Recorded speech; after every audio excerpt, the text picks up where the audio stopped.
Story 1. Karen and Ken are wealthy and extremely stingy. Their child is Bob.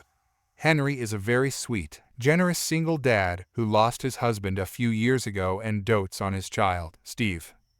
I have been a nanny for several years now, and for the most part, I've worked with lovely, reasonable families. I have contracts with every family that guarantee the hours I work.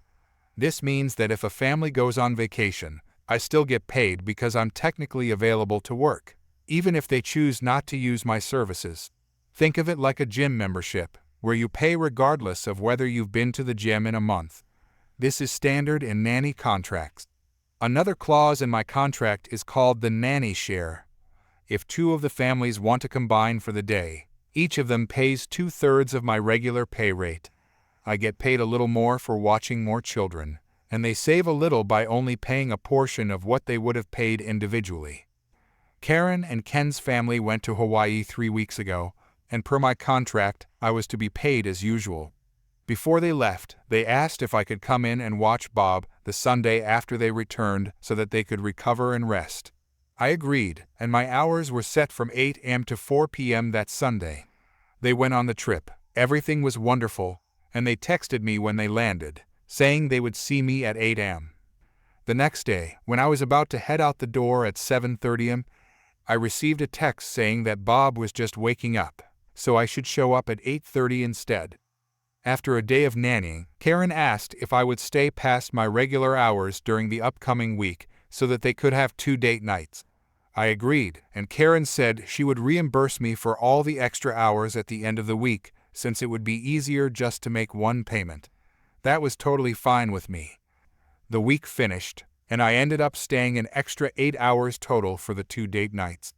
I asked Ken to pay me for the 16 hours, but he said he had to talk to Karen first to double-check the hours and would pay me shortly.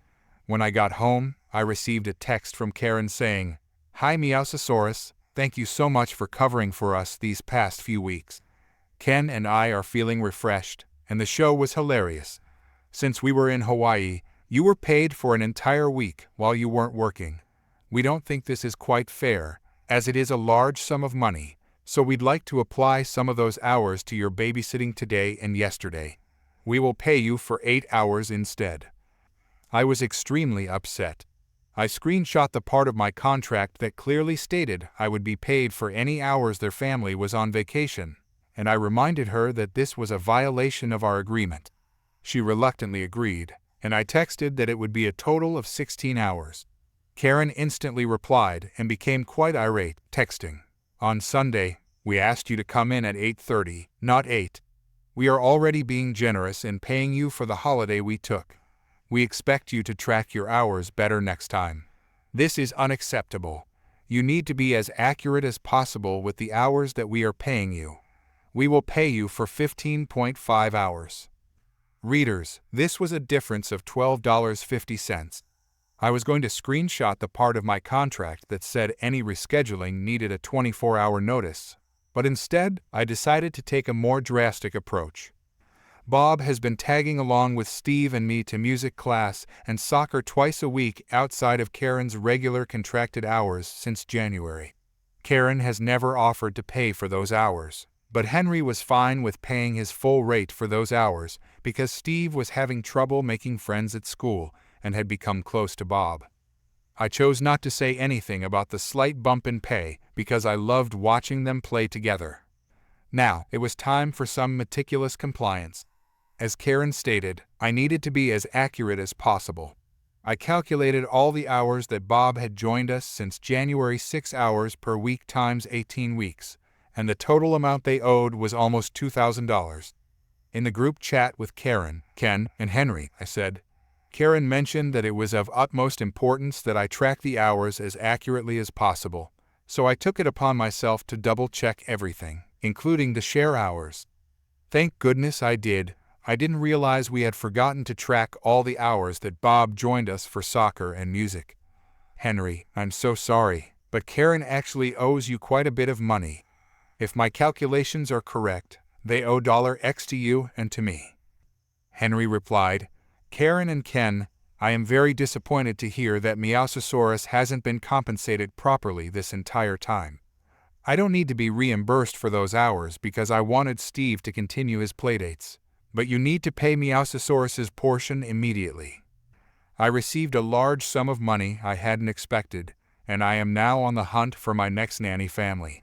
I'll be putting in my 2 weeks' notice with Karen and Ken as soon as I find a new position. Story 2. This story took place about 15 years ago, and English is my second language. I had just quit my Bachelor of Arts in Economics because it wasn't the right fit for me, and I quickly needed a job while figuring out my next steps and paying my bills. I found a position at a call center. This center was a subcontractor for large companies. In my case, it was the second largest telecommunications company in the country. They partially outsourced first and second level support for digital television, internet, and phone services to the company I worked for. The job was decent, not very demanding, with some hilarious interactions with customers and nice coworkers. However, I soon discovered that management was full of inflated egos with grand ideas but no real talent. After about a year, I was promoted to supervisor, just a flashy title for handling the worst cases, with no pay raise or other benefits. Apparently, I did a good job because 3 months later, I was called into the office by the management team. Their plan was to form a training team, and they wanted me to lead it. At that point, I still didn't know what I wanted to do with my career, so I just said yes. And that's when the chaos began. They gave me a contract with no detailed job description, a fixed salary, plus a monthly bonus that I could earn by achieving certain milestones each month. When I asked what those milestones were, they just said they would define them every month. Okay, fine by me. As an employee with a fixed salary, I also had to report my hours every month to my assigned manager, let's call him Frederick. So here we go. As I mentioned before, they had plenty of fancy ideas, but no clue. I asked countless times what their plan was for the training department, what my tasks were, and what my milestones would be, but I only received vague speeches about grand ideas. In the end, I was tasked with all sorts of nonsense, helping out with calls, the best paid call center agent ever, designing signs for the center like where to find the toilet, and other trivial tasks. They actually gave me so much nonsense work that I had to work overtime. But fine, I just did it, submitted my report at the end of the month, and tried to figure out my life. There was just one thing that really bothered me, the bonus. After the first payment, I noticed the bonus was missing. So I asked Frederick why. He said that since we never defined the milestones, I did not reach them. I am not foolish, and I know my rights. The fact is, he was supposed to give me the milestones. If he doesn't, then there are none, and I am entitled to the bonus regardless. I could have made a fuss about it right then and there, but I decided to be quiet and just go along with his nonsense. However, I made sure to forward every important email about my role, salary, and bonus to my private email. This went on for about 6 to 7 months until I had a pretty serious accident that kept me in the hospital for 2 weeks and then at home for another 6 weeks. The company had a habit of firing people after such a long absence, which is illegal but hard to prove.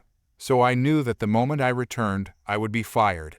Sure enough, the day came, and as soon as I walked through the door with my pretty sign on it, I saw Frederick and the human resources lady marching toward me. They escorted me into an office and told me I was fired immediately because they had decided to close the training department, which never really existed in the first place. In my country, the notice period for both parties is usually 3 months, but it is possible to let someone go immediately. That means I would still get 3 months' pay, but would not be allowed to work there anymore. I happily signed the notice, and they let me go to my office to pack up. Little did they know that I was just getting ready to prepare my farewell gift to them. I had already printed out everything, calculated my overtime, and accounted for the missing bonuses. So, 30 minutes later, I called the human resources lady into the office and laid it all out. Due to the fact that they let me go immediately, they had to pay me the overtime plus a surcharge and, of course, all the bonuses, plus 3 months' salary. All in all, it added up to over $15,000. The only thing the human resources lady said was, "We didn't expect you to know the laws." I guess that was a slip-up. Story 3. This is about my stepdad, his influence on my life and my brother's life too, and what the current situation is. The current situation is all right at best. He's there, he's supportive, he actually loves us, and is present for big events, all the good things. So what the heck is wrong then? Well, for one, my mom gets irritable when he's not there to comfort her. She yells more and gets upset at the tiniest things. Sometimes I'll walk into the room to ask her a question, and she'll be on her phone, and she'll answer, "What?" with a very irritated look on her face and annoyance in her voice. But again, this is kind of a thing for everyone, as when she's doing something and someone calls, she gets annoyed. She doesn't like being bothered much, and when we don't bother her, she feels like we don't love her blah blah blah. He actually calms her down just by sitting, standing, or lying there and doing nothing to intervene. He agrees with everything my mom says about punishments and whatever. My mom and he are not married, keep that in mind. She'll be upset about something and go directly to him, and he'll agree right away without even knowing what happened first. It's really annoying and it irritates me and my brother to no end. We even try to avoid messing up to make sure she doesn't go off on us, but that doesn't always go as planned. For example, something as simple as eating at a different time than when you're supposed to can set her off quickly. But they get to eat whenever they want, so I don't know. He's acting like our father, which I wouldn't really mind, but it's like he's just there to exist. My mom says, "That's your dad," and stuff. I get that she wants us to have a father in our lives, but it's just he'll tell us to do something, and if we don't do it the second he finishes his sentence, we're automatically in trouble. And you can't do anything with him that's like, "Don't tell mom, haha," because as soon as you're out of sight, he's texting her. One time, I went to work and ate ice cream for breakfast because that's what I wanted, and as soon as my mom picked me up from work, she fussed at me for 2 days over a small tub of ice cream, which I bought for myself, because he said something. He could have stayed quiet, but nope, couldn't do that. Then there's the illegal part. My mom was doing fine before this. She had a little alcohol sometimes, but she was never irresponsible, and she isn't irresponsible now with alcohol. But I still worry because I don't want her dying from going out drunk. But my stepdad brought marijuana into the household, and since then, it's been a smoking field. Now, you might be wondering, well, maybe that's not that bad, they're adults, and it's legal in their state, right? No, it isn't. For medical use, like with cannabidiol and other things, yes. But recreational use of marijuana is illegal where I live, which is what they're doing. He'll always have a bag on him and roll it up, and it's pretty much as Bam from Media says, puff puff pass. I hate this because my brother cannot be inhaling smoke. We'll be in the car, and my stepdad will pull out a blunt and start sharing it with my mom, and the smoke comes into the back seat. My brother and I have asthma.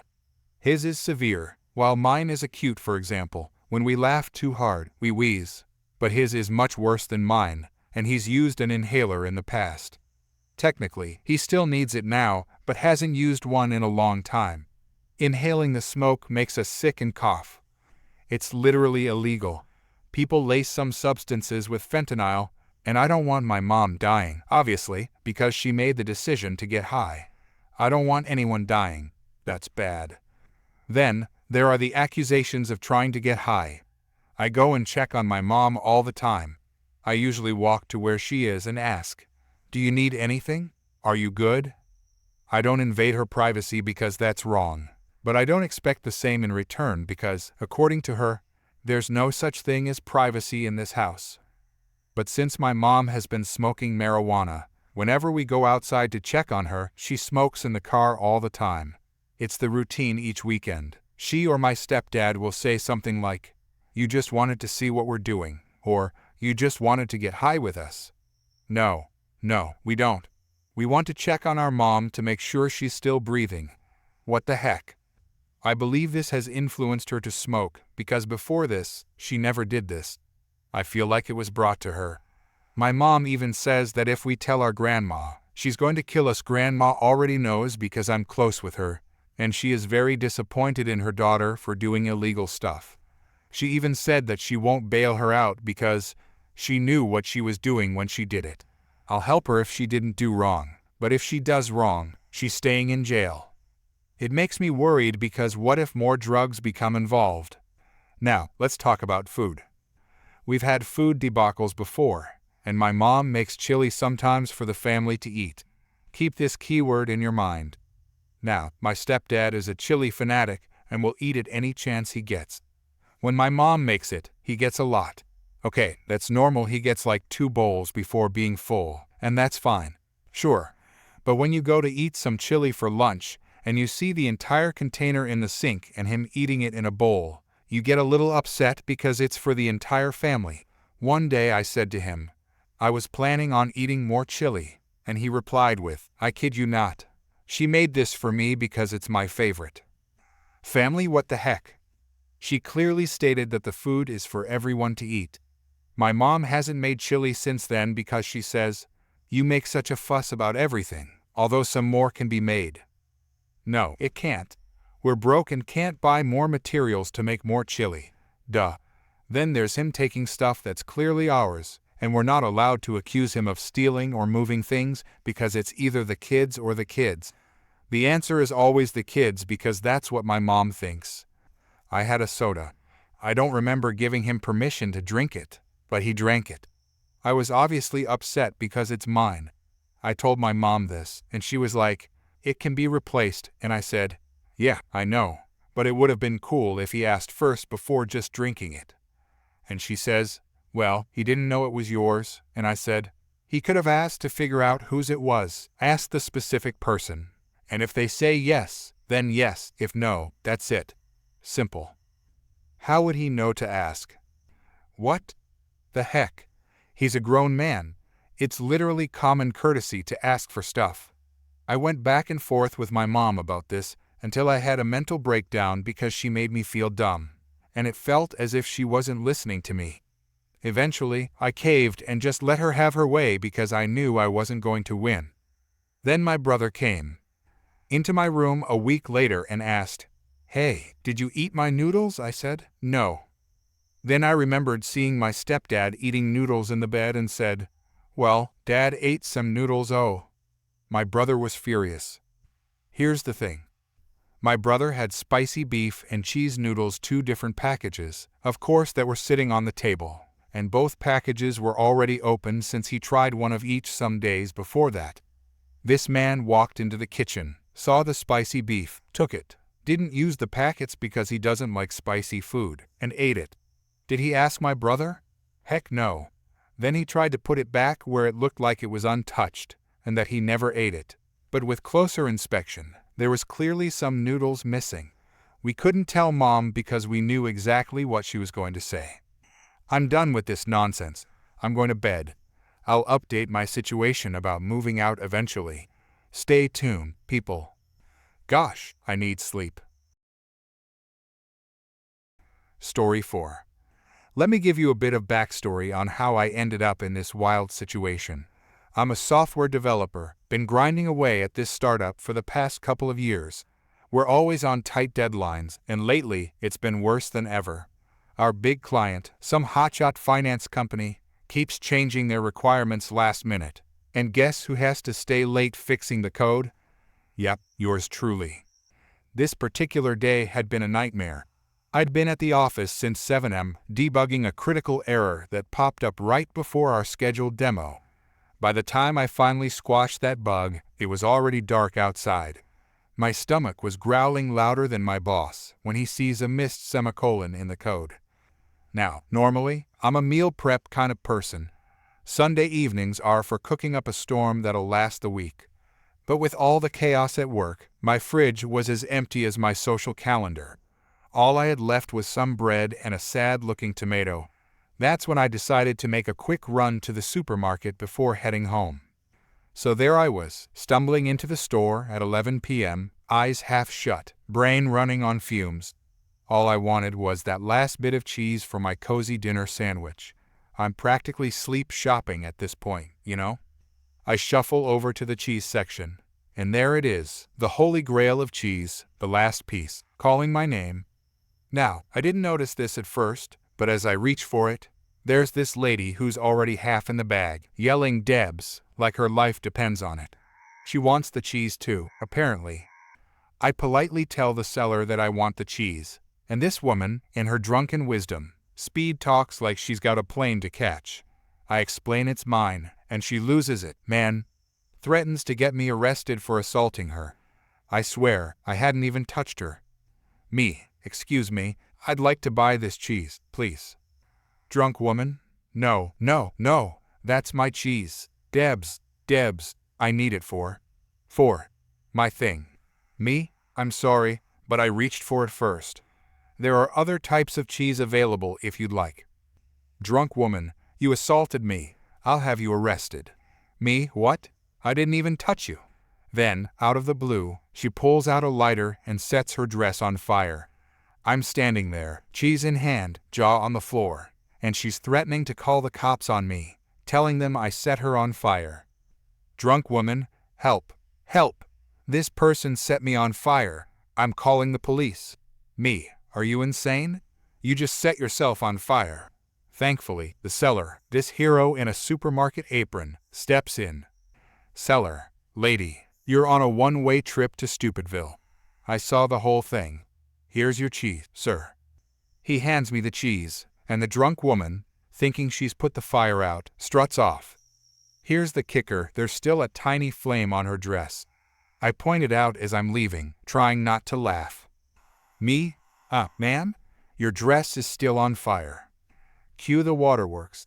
She starts bawling, begging the seller for help. Drunk woman, oh my God, help me. Please, someone help. The seller grabs the nearest thing, a mop bucket. Water not exactly crystal clear cause he was mopping before I stumbled in. He tosses it on her, and now she's a wet, flaming mess. Man, I couldn't believe my luck. But the story doesn't end there. I head for the checkout, and the woman, soggy and defeated, is still causing a scene.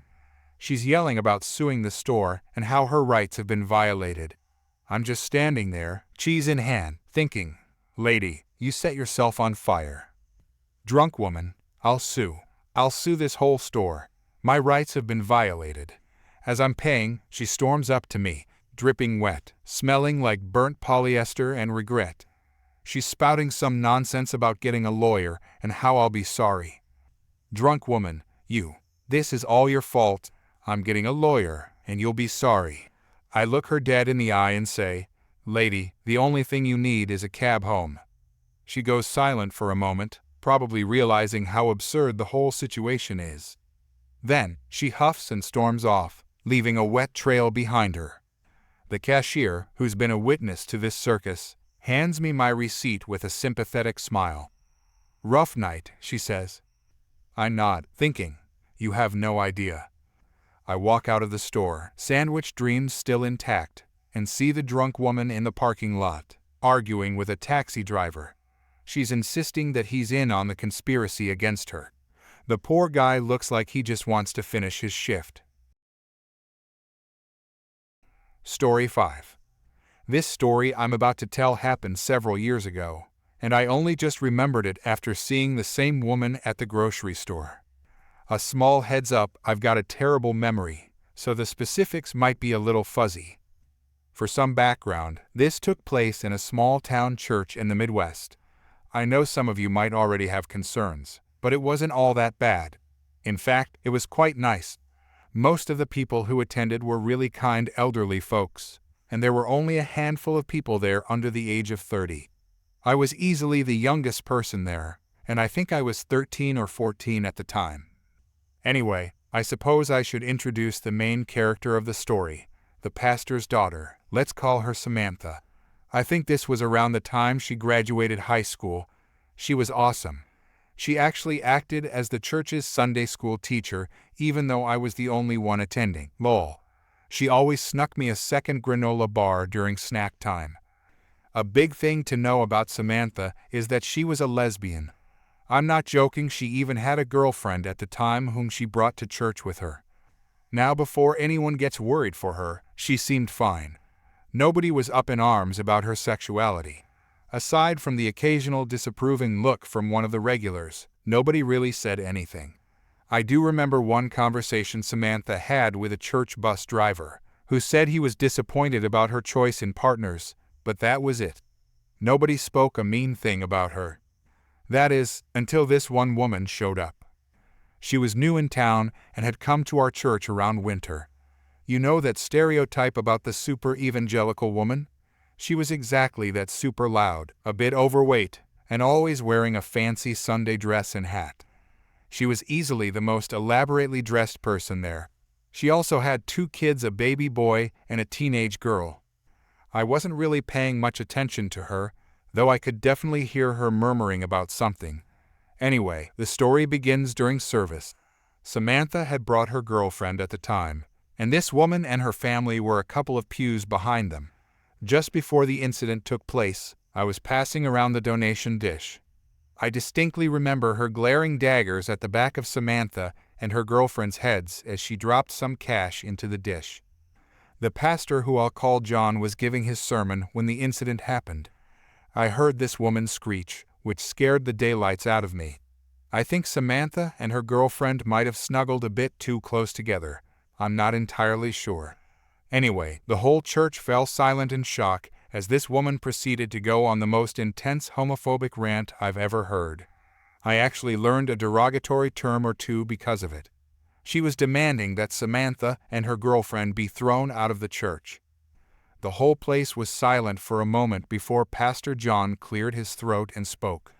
I can't remember everything he said, but there is one part of his speech I remember so distinctly that it has made me respect him immensely to this day. My daughter's sexual orientation does not change the love I have for her, nor does it diminish the worth that God has endowed her with. She is made in the image of God, as we all are, and her worth is inherent and unassailable. To suggest otherwise is to misunderstand the very essence of our faith, which is rooted in love, grace, and acceptance qualities. It seems you do not uphold yourself. It was like he was delivering the word of God himself. By the end of it, everybody was giving her a disapproving glare. The woman's daughter looked like she wanted to sink into the floor. The baby was crying, and the woman was absolutely furious. She screamed something about this place being a false temple, and that we would all burn for defending this insert derogatory term before storming out. I could literally hear her tires screeching as she sped out of the parking lot. After that, I think the rest of the churchgoers became more supportive of Samantha. I distinctly remember this one elderly couple asking Samantha and her girlfriend about LGBTQ issues a couple of weeks after the incident.